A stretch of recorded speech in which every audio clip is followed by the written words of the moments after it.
From which location was flight MH17 shot down? And how was the weapon brought there and removed again? The investigation team was able to answer those questions. In this respect, a large quantity of evidence has been gathered. We have analyzed the location of the telephone towers which received signals from the telephones of the officers escorting the Buk convoy. Telephone traffic between those officers and their commanders was recorded. On several occasions during those intercepted conversations, they speak about where they are and the route to be followed. There are numerous witnesses who saw the Buk Tila pass by. Especially after last year's call to the public, many persons reported that they were willing to testify.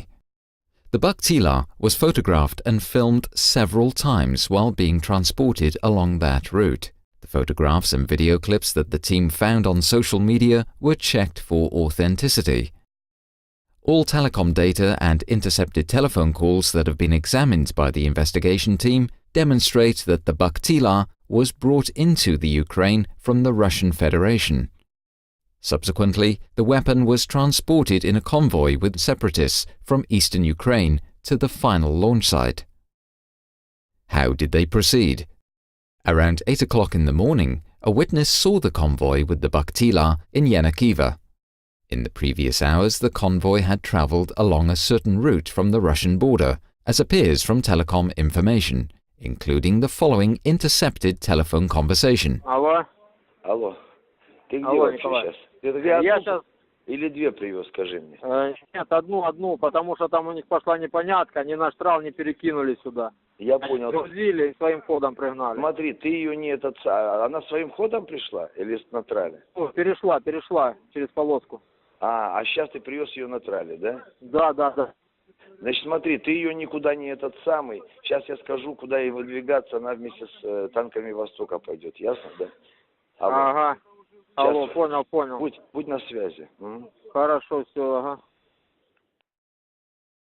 The Buk Tila crossed the line, in other words passed the border, and was transported on a trailer, a white Volvo truck with a red low loader.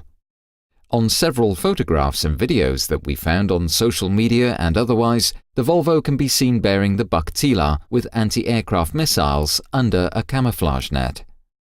Witnesses that we have spoken to also testified that they had seen this vehicle with 4 missiles. The truck was escorted by a Volkswagen Transporter and a UAZ Jeep. The escorting officers were several armed men wearing uniforms.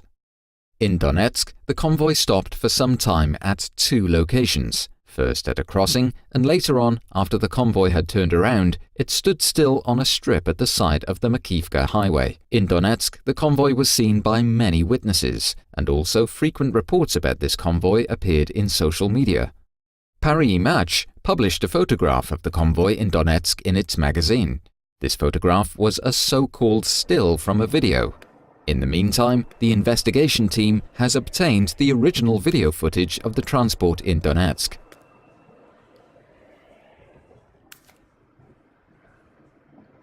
Starting at 1100 hours, the convoy continued on Main Road 21 into the direction of Makivka, Zurez, Torres, and ultimately to Shnichna. Several moving images have been made that show the truck with the Buk Tila. These videos, which are in the hands of the investigation team, were made in Makivka and in Zurez.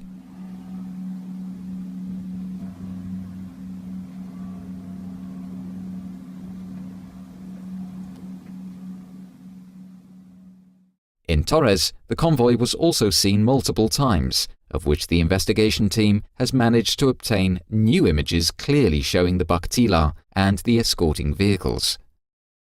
For safety reasons relating to the person who actually made these images, the background has been cut out. Around midday, the white Volvo low loader with the Buk Tila arrived in Shnichna. In Shnichna, the Buk Tila was loaded off the truck near the Furshet supermarket. From there on, the Buk Tila drove further on its own. In Shnichna, it passed by an apartment building. Then, the last moving images of the Buk Tila that are available show the system while driving towards its final destination.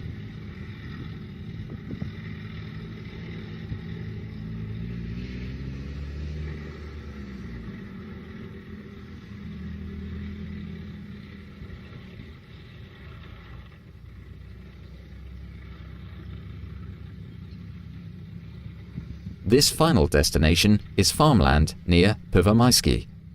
This is 21 kilometers southeast of the spot where flight MH17 crashed, around 4:20 in the afternoon. The investigation team has collected a large amount of evidence for the determination of the precise launch site of the Buk missile. This evidence shows without any doubt that this farmland near Pervomaisky can be pointed out as the launch site. What does the evidence consist of? The investigation team has recorded statements of many witnesses. Some witnesses were very close to the launch site when the missile was launched. These witnesses spoke about a very loud noise, a violent explosion, and a high whistling sound. Other witnesses have testified that they had seen a plume of smoke, that they had seen the Buk Tila at the launch site in Pervomaisky, and immediately afterwards saw the missile that had been launched. In addition, some witnesses testified that they had seen an airplane crashing. Several witnesses had seen the inversion trail of the missile. The witnesses described the trail as white, very thick, and very long. This photograph of the inversion trail was made in Torres and was distributed through social media. The photo was examined by the Netherlands Forensic Institute. The NFI does not have any indications that this photo was manipulated. The Dutch Meteorological Institute also examined the photo, and they note that this was not a cloud or an airplane's contrail. In addition, in the spring of 2016, after long research on social media, the investigation team found 2 new photos.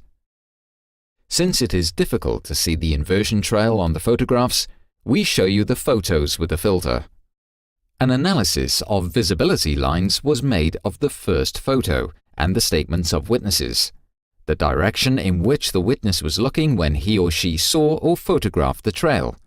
The spot where these visibility lines come together is located very close to the aforementioned farmland near Pervomaisky.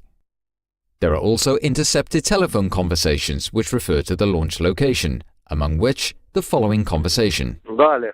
Да, Лёнь, ты слышишь, это самое. Это получается за Снежным блокпост последний перед Степановкой. Налево. Правильно я сориентировался? Вот ты в Степановке должен уйти направо, через поле идти на Снежное, да, блядь, ебаное. Ну да. Вот иди на Снежное. Там я тебя Понял. дальше сориентирую. The telephone of one of the participants to this conversation connects with the telephone tower which is located closest to the launch site. In addition, the description of the surroundings in this conversation, the field and the forest, corresponds with the surroundings of the launch site in Pervomaisky. Several journalists went to the launch site near Pervomaisky. Some of them were shown a piece of land which had been burnt. They saw some scorched land, measuring about 30 by 30 meters. Other journalists spoke to inhabitants of the area, who told them that the field had been on fire on the 17th of July 2014, and that they had ploughed the field in order to prevent the whole field from catching fire. It was clearly visible that the field had been ploughed. The investigation team, who, as you may recall, did not have access to this area after the crash, has also interviewed witnesses about this location. The satellite images which were made of this location on the 16th of July and the 21st of July were also examined. Because of the cloudy weather, images from the days in between could not be used. The images before and after the crash show significant differences. The photo of the 21st of July shows the charred and ploughed piece of land that could not yet be seen on the photo of the 16th of July. The 21st of July photo also shows tracks of Caterpillar vehicles. Immediately after the launch, the Buk Tila was removed. There are hardly any images of the route along which the system was removed, since this took place late in the evening and during the night. However, we have been able to partially establish the route through analysis of telecommunication data and on the basis of the statement of a separatist who was involved in the removal of the Buk Tila. It is believed that the Buk Tila drove into the direction of Schnitzna autonomously. There it was reloaded onto the white Volvo low-loader in the late evening hours of the 17th of July. From there, the low-loader went to Krasny Luch, and then via Debaltseve to Luhansk. In Luhansk, in the early morning, a video was made of the Volvo truck with the low loader carrying the Buk-Tila.